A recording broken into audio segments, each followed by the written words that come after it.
Thanks for wasting our time today. I understand this is a marriage proposal, but we don't approve. Please give up and go home now. That's what his mom said to me when we went to his family's house to announce our engagement. She gave me a cold glare and spoke down to me like I didn't belong. I knew from the start that his parents didn't like me, but I couldn't turn back. I took a deep breath, braced myself, and introduced myself anyway. My name is Cheryl. I'm 29 years old, and I work in the general affairs department of a manufacturing company.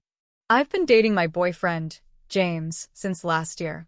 He's 4 years older than me, and we work in the same department. James has a gentle look, and his kindness shows whenever he smiles. That's what made me fall in love with him. We both live on our own, so we often spend time at each other's places and enjoy weekends together. We've built a happy relationship. My parents live nearby, so I take James to their house often. They really like him, and whenever he visits, they go all out with meals. James and my dad get along great, and I thought everything would go smoothly when we got married. But James had always hesitated to introduce me to his parents. When I asked him why, he looked uncomfortable. Could you wait a little longer? My parents aren't like yours. I wish I had grown up with parents like yours, he said with a sad expression. I wondered if he had issues with his family, but I decided to give him time. I wasn't in a hurry to get married, so I figured it would be better for him to open up when he was ready. But things don't always go as planned. One holiday, James and I were on our way to our favorite restaurant when something unexpected happened. As the staff showed us to our table, James suddenly seemed nervous and fidgety. What's wrong? I asked, noticing how tense he was. He looked away, unsure how to explain, clearly struggling to find the words. I felt nervous at that moment, wondering if I had done something wrong. Just then, a woman in her 53s came over to our table and spoke to James cheerfully. "Oh, James, I haven't heard from you in a while. I was wondering what you were up to," she said. She then turned to look at me, her eyes narrowing as if she was judging me. She had downturned eyes that made it seem like she was glaring. Her hair was neatly tied back, which made her sharp eyes stand out even more. As I gave her a confused look, she let out a little laugh, but it wasn't friendly. "Are you really spending time with someone like her, James? You're such a good kid. If you don't like it, you need to tell her. Otherwise, girls like her won't get the message," she said. James's face tightened in anger. He glared at the woman and firmly said, "I won't allow you to insult her." But the woman gave me a cold look and said, "It's a shame my son has been tricked by a girl like you. Leave him alone right now." After that, she went to the cashier, paid her bill, and left the diner. "What just happened?" I asked, still in shock. James replied in a low voice, "That was my mother. A few years ago, because of her, I had to end a relationship with someone I was thinking of marrying. She didn't want to marry me because of my mom's behavior." I began to understand why she had acted that way. James continued, "If you choose to stay with me, there will be a lot of challenges. Maybe we should break up now. Don't worry, I'll keep things professional at work, and I'll make sure it doesn't cause you any trouble." He looked really upset, and it pained me to see him like that. But I calmly said, "I still want to be with you, James. Do you really want to end things with me?" James seemed surprised by my words.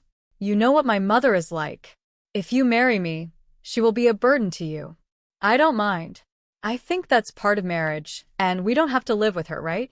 If it becomes an issue, I'll ask for a transfer at work, and we can move far away," I said. James stared at me, deeply considering my words, and I gave him a reassuring smile. "Then I feel better about it. Is it strange if I propose to you right now?" he asked. A wave of warmth rushed through me, and I could feel my face turning red. "Are you serious?" I asked, feeling a bit embarrassed. "Yes, of course. I want to spend my life with you," I said, my cheeks growing hotter. "I feel a bit like you've beat me to it, but I'm really happy. I want to be with you forever," James said with a smile, and I finally felt relieved. After that, we decided to tell my parents about our engagement. They were thrilled and asked how we decided to get married. I knew we'd have to mention James's mom at some point, but we tried to avoid the topic by pretending to be shy. However, my mother wouldn't let it go. "So, have you already met James's parents? Or is that still in the works? She asked. James and I were caught off guard. No, I don't plan to tell my parents about the wedding, James said, causing my mom to gasp in surprise. Why not? She asked, shocked. Because I know they won't approve of our marriage, James explained. At that point, my father gave us a serious look. That's not acceptable. Marriage is the joining of two families. Your mother would be heartbroken if she found out you got married without her knowing. You both should at least meet with them once. If they still refuse, come talk to us and we'll support you. My dad's words were strong and comforting, but James still looked worried. I'm fine, I said with a smile, hoping to put him at ease. I thought that if we couldn't get past this challenge, we wouldn't be able to find real happiness together. Later, James told his parents that I would be coming to introduce myself. They didn't seem excited, but he was able to set up the meeting anyway. James's father was a CEO, and they lived in a big house with a large yard. When I stepped in, a big dog started barking. James smiled and petted the dog's chin, calming him down, and then the dog let me pet him too. While we were playing with the dog, the front door opened and his parents came out. His mother had a sharp look that made her seem intimidating, and his father looked just as stern as he stared down at me. Don't touch our dog, you're disgusting, were the first words his father said to me, without even a hello. He started scolding me right away, and I felt really uncomfortable. How dare you talk to her like that? If you keep acting like this, I won't hesitate to cut ties with you, James said firmly. His parents gave me angry looks but didn't say anything else unpleasant after that. They invited us into the house. As we walked in, I found it a little strange. Looking at James's face, you'd think he's a kind person because of his gentle eyes, but he didn't look anything like his father. His mother had upturned eyes, but he didn't take after her either. Sometimes traits skip a generation, or kids don't look like their parents at all, so I decided not to think too much about it. Once inside, as I was looking around, a middle-aged man in a suit appeared. Mr. Eric. Welcome home, young master, he said, bowing to greet James. He had a kind smile that was contagious, and I couldn't help but smile back. It's been a while, Mr. Eric, James said. You've grown up so much, young master, Mr. Eric replied, smiling warmly at James. It was the first time I saw James truly smile since we arrived. Then James introduced me to him. This is Mr. Eric, my father's right-hand man. Honestly, he's more like a father to me than my real dad. My father never paid much attention to me, so Mr. Eric was the one who took care of me. You're the boss's son. I was just doing my job, Mr. Eric said modestly. But you've always had a soft spot for me, haven't you? James added with a smile. I like you more than my father. James joked with a chuckle, his laugh making me smile for the first time in what felt like forever. As we were talking, his mother suddenly stormed in from the back of the house. Cheryl, what do you think you're doing? Get over here now, she yelled angrily. She shot a harsh look at Mr. Eric. What are you doing here, slacking off? How many times have I told you to stay away from Cheryl? I'll make sure my husband knows about this. Now, get back to work. Mr. Eric nodded and replied, I understand. I'll do as you say. He then left the room. I couldn't help but wonder if being the CEO's secretary meant you had to deal with orders from the wife at home, too. James glared at his mother and spoke up. Why do you always treat Mr. Eric so poorly? How can you be so rude to someone who's worked so hard for Dad? Quiet. You should just listen to your parents. I'll handle that man. Now, both of you, come over here. We followed her to the living room, where James and I sat on the sofa across from his parents. His mother was the first to speak. Thanks for wasting our time today. I understand you're here to get our blessing, but we don't approve of this marriage. Just give up and go home, she said coldly. I was ready for the rude comments, so they didn't bother me as much as they could have. I calmly responded, No, thank you for making time to meet with us. James and I love each other, and it's natural for two people in love to get married, don't you think, father, mother? I smiled politely, but my mother-in-law let out an exaggerated sigh. You really don't understand marriage, do you? She said with a mocking tone. Since our last meeting, I've looked into you. You're a very average woman graduated from an ordinary school, working at a small company. Despite having no real skills, you've managed to trap my James, haven't you? Do you really think someone like you is a good match for our family? In marriage, what matters is a good match. Mom, James interrupted. Cheryl and I work at the same company, doing the same job. If you think she's not good enough, then neither am I. We are a perfect match. You're different, James, his mother snapped back. There must be a reason you chose that company, but this woman didn't have any other choice. And, she added with a smirk, turning her sharp gaze toward me, it seems like you come from a poor family. After our money, are you? My blood boiled at my mother-in-law's comments. I had promised myself I wouldn't let anything she said get to me, but when she insulted my parents, I couldn't hold back. I snapped, don't assume we're poor. Oh, what's wrong with telling the truth? She sneered. You live in an old, rundown house that's over 53 years old and drive a car from a decade ago. Did I strike a nerve? I'm just saying what's obvious. This is why I can't stand poor people. My family home was built by my great-grandfather, a carpenter. It's special to us. And as for the car, we like it and take good care of it. That doesn't make us poor. You did your research, right? So, you must know what my parents do for a living. I responded, trying to stay calm. Yes, I know. Your father is a university professor, and your mother is a high school teacher. They have respectable jobs, but there's still a big difference between our families, she replied. James is going to take over his father's business one day. Don't think for a second that the daughter of mere educators is good enough to marry my son. She laughed loudly, clearly enjoying herself. Just then, James stood up. His face, normally gentle, had turned into something I had never seen before, cold and furious. This is pointless. I'm cutting ties with you. I can't forgive you for insulting someone I care about. Cheryl, let's go. There's no reason to stay here anymore, he said, grabbing my hand as we left the house. I'm sorry, he said quietly as we walked away. I'll explain everything to your parents. Please don't say you won't marry me. I nodded, unable to speak. We went straight to my parents' house and told them what had happened. James had anticipated something like this might happen, so he had brought a voice recorder.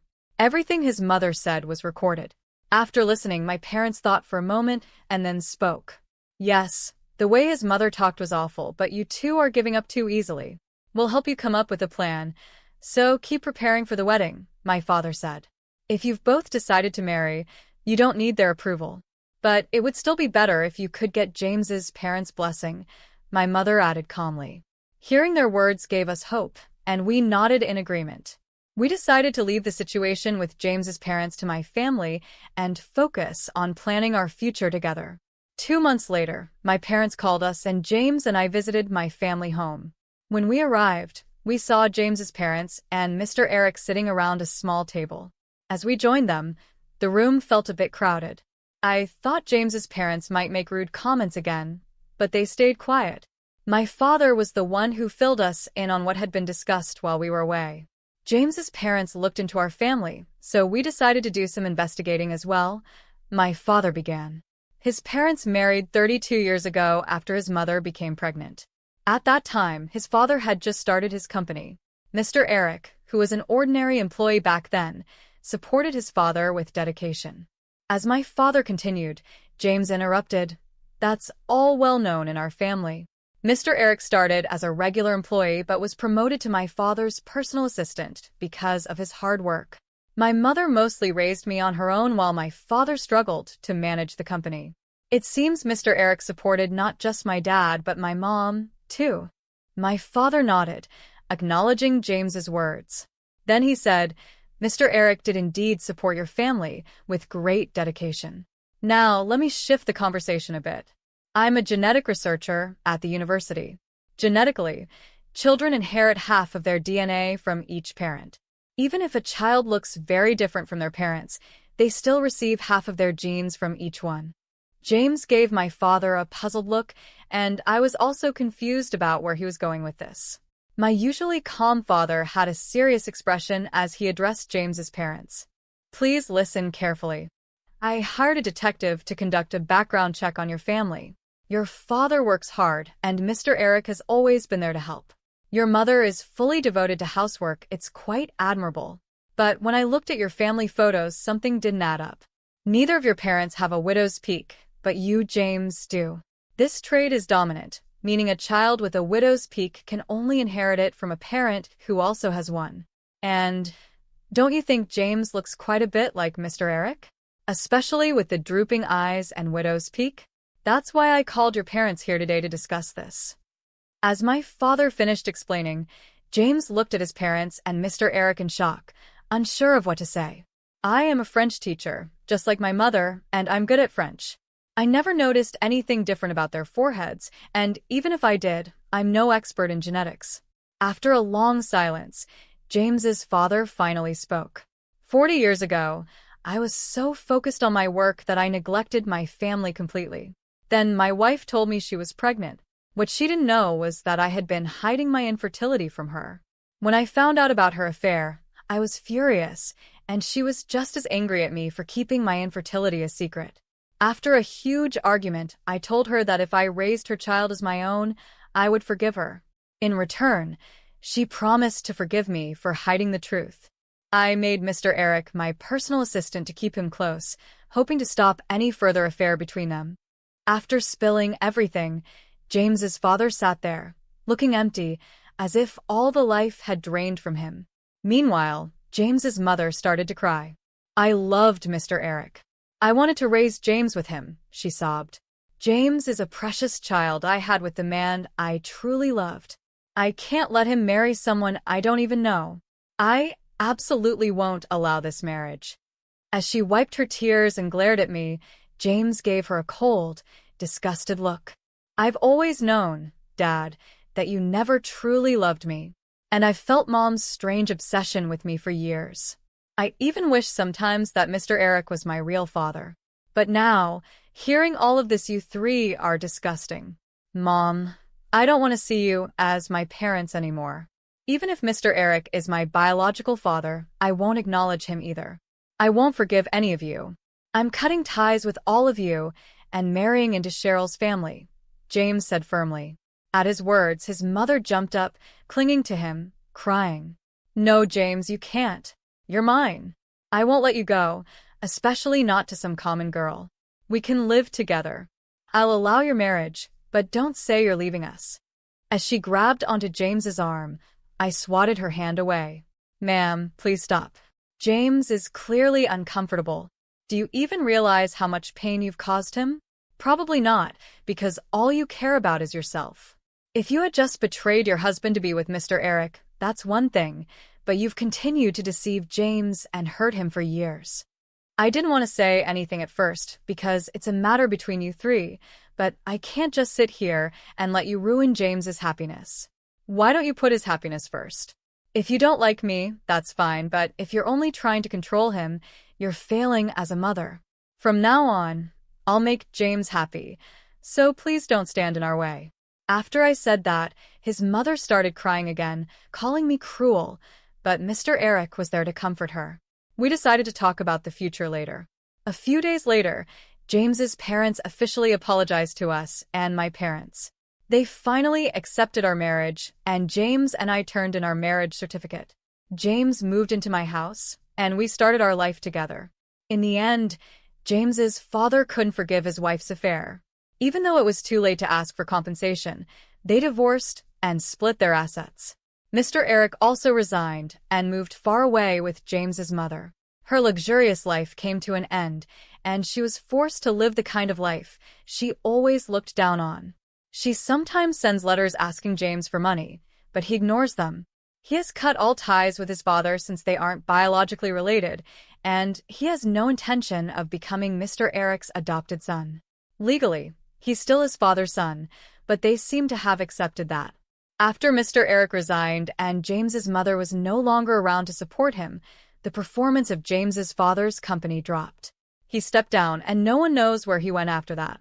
A year after marrying James, I noticed that his parent house was up for sale.